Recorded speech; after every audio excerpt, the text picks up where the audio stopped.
hollow. Well, today's block is going to have you spinning around, around, and around. Not exactly doing a pinwheel, but we're doing the Dutchman's puzzle. Let's get started.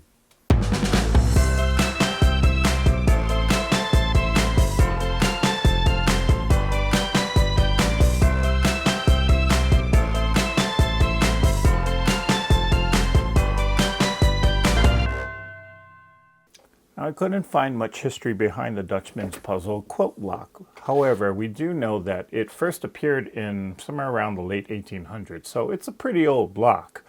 Now, the basic layout of the block is it's a four patch, but instead of squares, you're actually making the squares out of flying geese units. So if you ever want to practice making a flying geese, this is probably the quilt block to try and practice it with.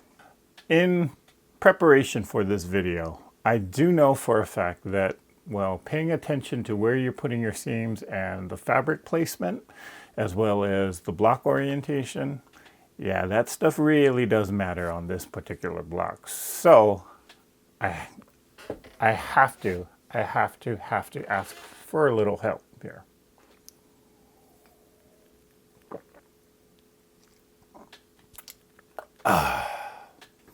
Ooh, that was a good one.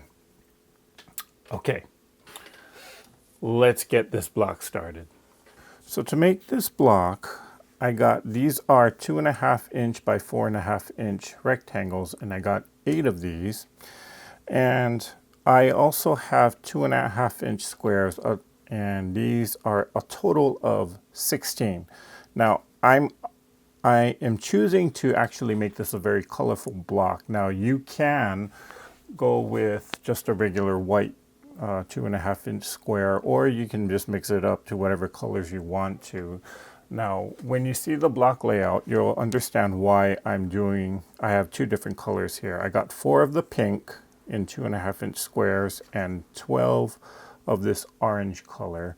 And I'm gonna kind of strategically place each of these colors to make a flying geese unit, so that in the center of the block you'll get a pinwheel effect.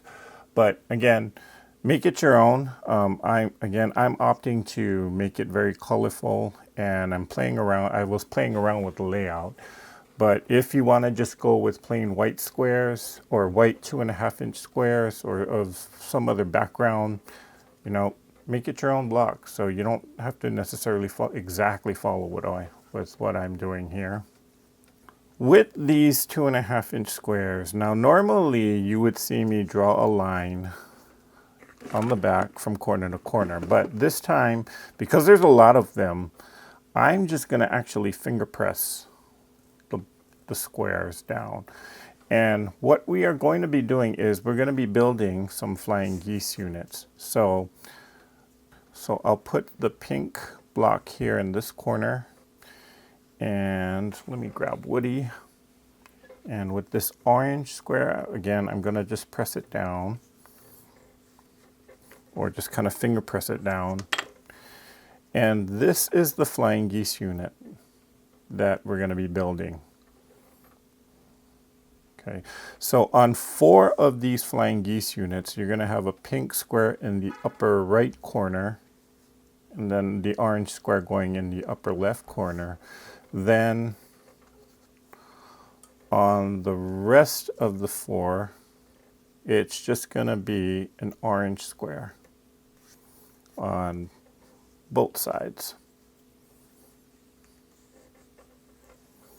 Press that down, and I'm just going to finger press these down. Or actually, I'm going to use Woody to press most of these down.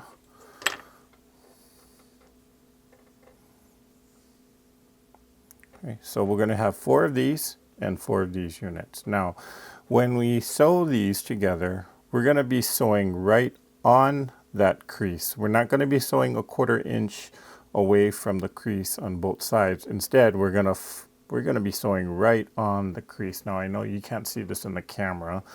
Be aware that placement, especially on these pink fabrics, you're going to see that I'm going to be placing it always in the upper right corner. If I get it mixed up, then the effect that I'm going for is not going to come out. So here we go. I'm just finger pressing all of these, and let's start sewing.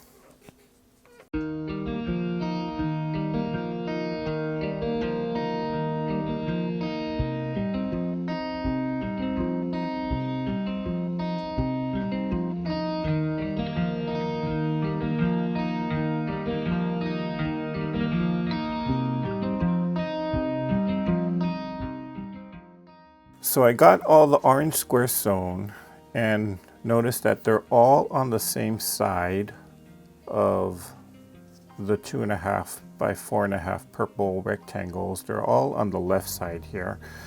And I also made sure that the seam is all being sewn in the same direction from the bottom left corner to the middle here.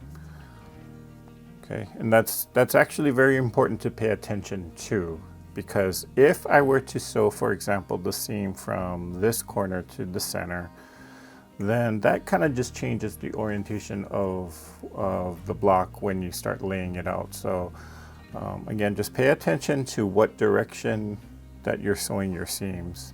Now, again, I'm on 4 of these.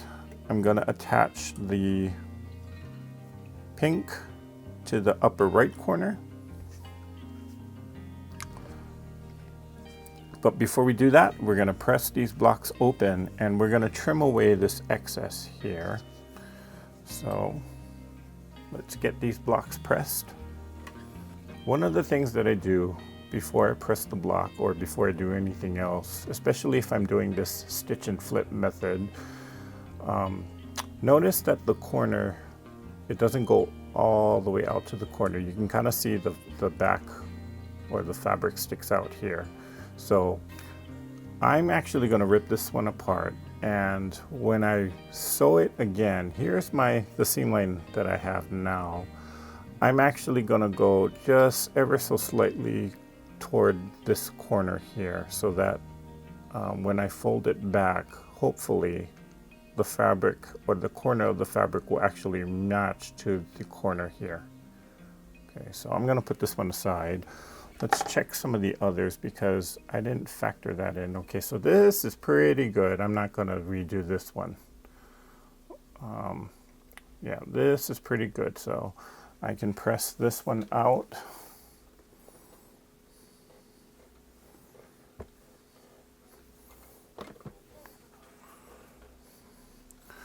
How about this one here? Okay, that's pretty good. So I'm going to press this one down.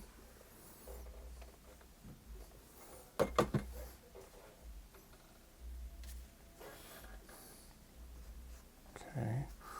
Now, before you press,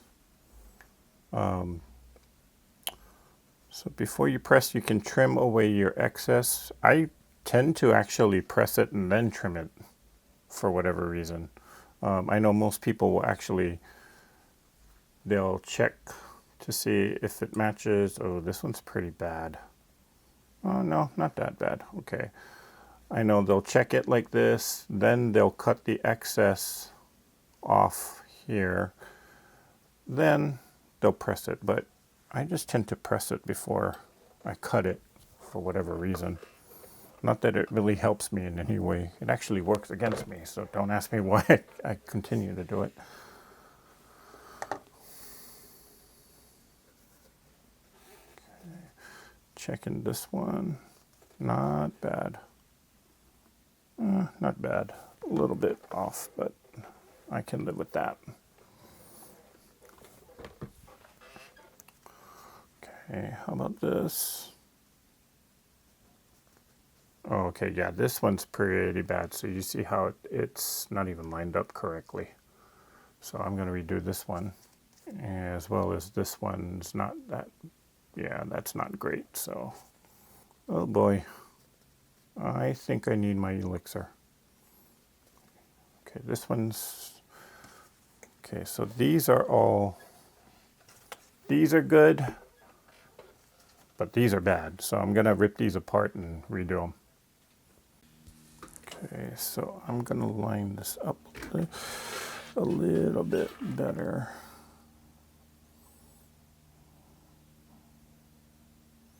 Slightly over there.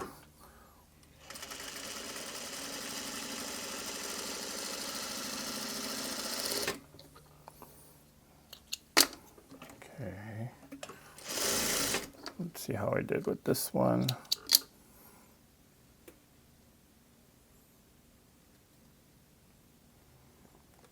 Yeah, much better, much better. Yeah, the corner meets all the way, goes all the way out to the corner there. So this is much better. Okay, let's fix the others. Okay, so we re-sewed these, the orange squares, and now they're a lot better. So they come close to or are actually meeting at the corner here. So what I'm gonna do then is I just finger press these down, but now we're actually gonna cut all of this excess away. So I'm just gonna take my ruler and cut it 1/4 inch away, or I'm gonna put a 1/4 inch line right on the seam, and I'm gonna cut the excess off there. Then with this, I'm gonna throw it in my crumb bin right there. So there's one. And oops. Okay, I'm not gonna sweat this. You see how the corner is off right there. I'm not gonna sweat that because that's gonna get caught in the 1/4 inch seam allowance. So I am just gonna cut this off.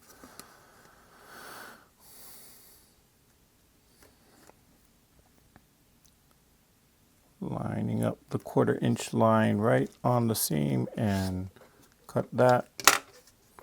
This can go in a scrap bin or crumb bin. I'll put that to the side and I'll sew off on one of those, but yeah, you see how the orange fabric is a little overextended. So I'm not even going to worry about that. You want to make sure that you're cutting off the right side on this corner here. Last thing you want to do is have it turned like this and then you're cutting off all of this stuff. No, you don't want to do that. You want to make sure that you got the right corner or you're cutting off the right section, because you don't want to be starting from the beginning. On 4 of these rectangles, we're going to put this pink fabric here. Then on the rest of them, we're going to put the rest of the orange triangles. Okay, so let's get the pink one sewn on. Again, I finger pressed a crease right down diagonally from corner to corner, and I'm going to sew right on that crease line.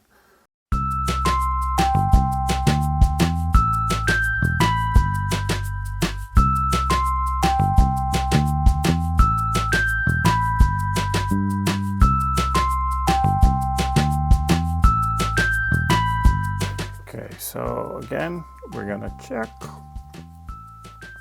Yep, that one's good. Goes all the way out to the corner here. Okay, what about this one? Yeah, that one looks good. Goes all the way out to the corner. How about this? Pressing that. Yep, that goes to the corner. It's a little off, but I'm not going to worry about that. And that one looks good. So this time before I press them, I'm going to actually cut the excess away. So again, lining up the 1/4 inch here on the seam line, cut the rest of this off. Crumb bin.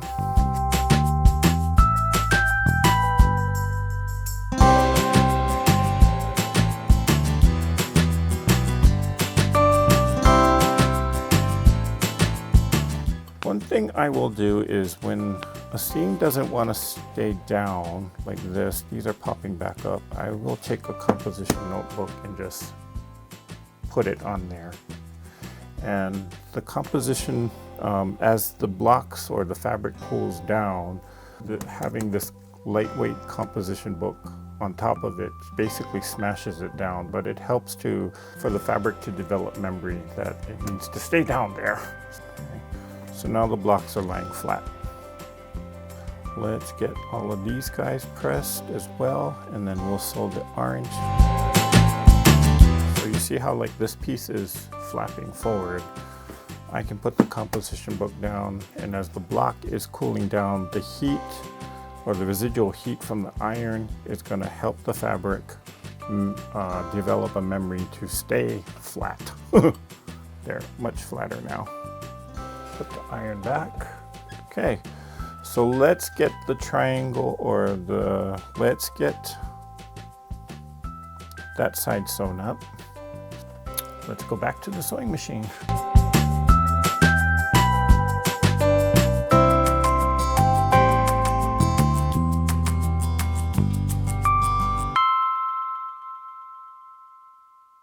So I have these four that now we're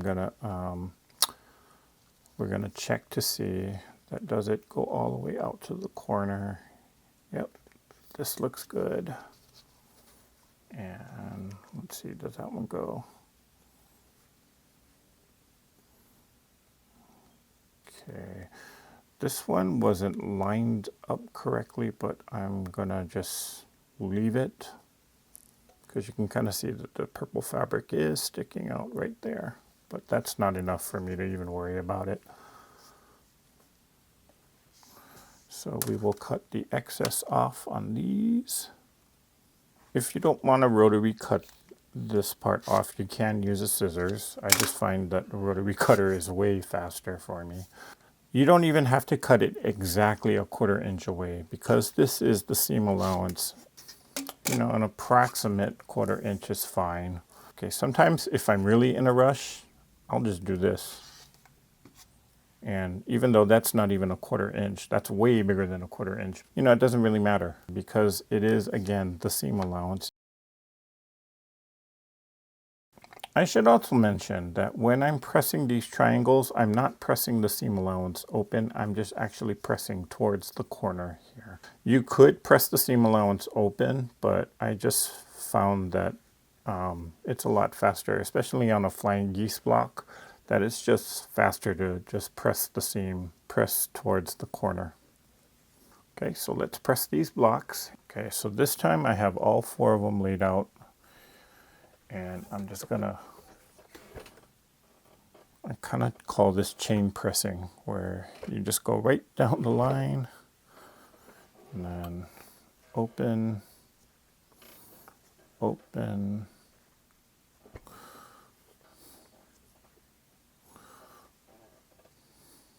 okay, so, and again, I'm just gonna stack them on, put the composition block down. Now, if you do have a tailor's clapper, you could also use this, but on bigger pieces like this, I just use the composition book. So now, let's get this block laid out. So with the Dutchman's puzzle, the 2 flying geese units up here in the upper left corner are usually pointing up. Then next to that, you're going to have 2 flying geese units pointing to the right. Then below that, you're going to get 2 flying geese units pointed downward. Then 2 flying geese units pointed to the left, this way. So it goes around in a circle. Now, this is where I kind of played around with the placement of these pink fabrics here, because notice there's a pinwheel effect here now. You can still get that pinwheel effect in the center. It's just that when you put it in a different color from the rest of these, like if I didn't put the pink here and I used the orange fabrics, it probably would not pop out as much. But because this pink is a different color from the rest of the fabrics, it kind of stands out. Now, I could have used, instead of the orange, again, I could have used just a plain white background 2.5-inch square, which would probably have the same effect where it will highlight or the pinks would still pop out. Now, again, if I did this, or if I did the 2.5-inch squares in all pink or all the same color, this pinwheel effect, I mean, although it'll show up, but it might not stand out like this. So play around with your color placement, play around with the fabric colors, and just see what you like.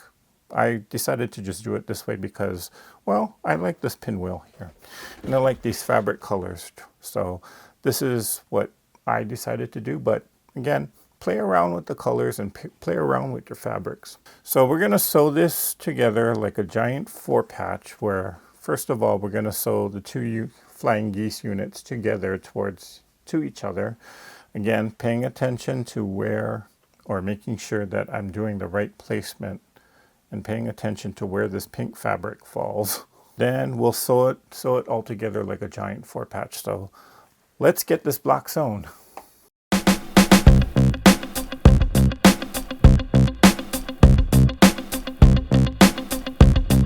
I'm not gonna screw up and sew the fabrics on wrong. I'm not gonna screw up and sew the fabrics on wrong.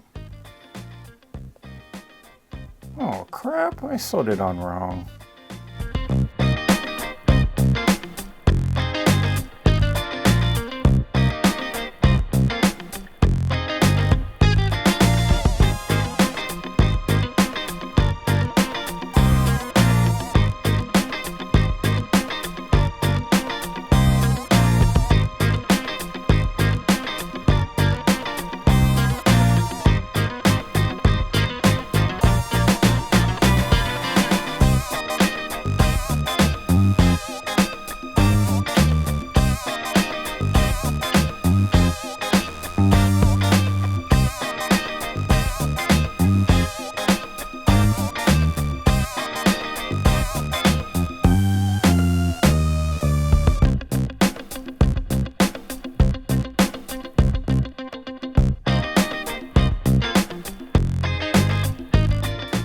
And here is my finished block of the Dutchman's puzzle. Now, the block is supposed to measure about 8.5 inches, give or take your 1/4-inch seam allowance.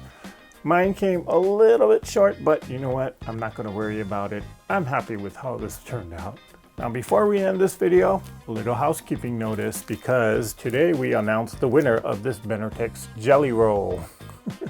Now, since the announcement of the giveaway, oh boy, people have been subscribing and joining the Facebook discussion group of Treasure Heart Creations, and they've been posting pictures.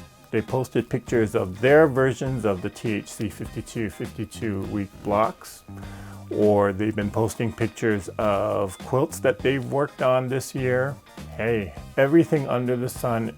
And even one person posted a whole video.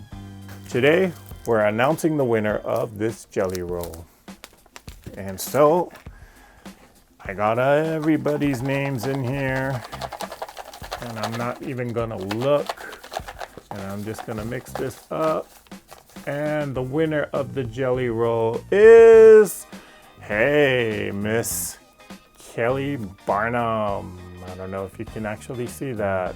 It's probably backwards, but Kelly, congratulations.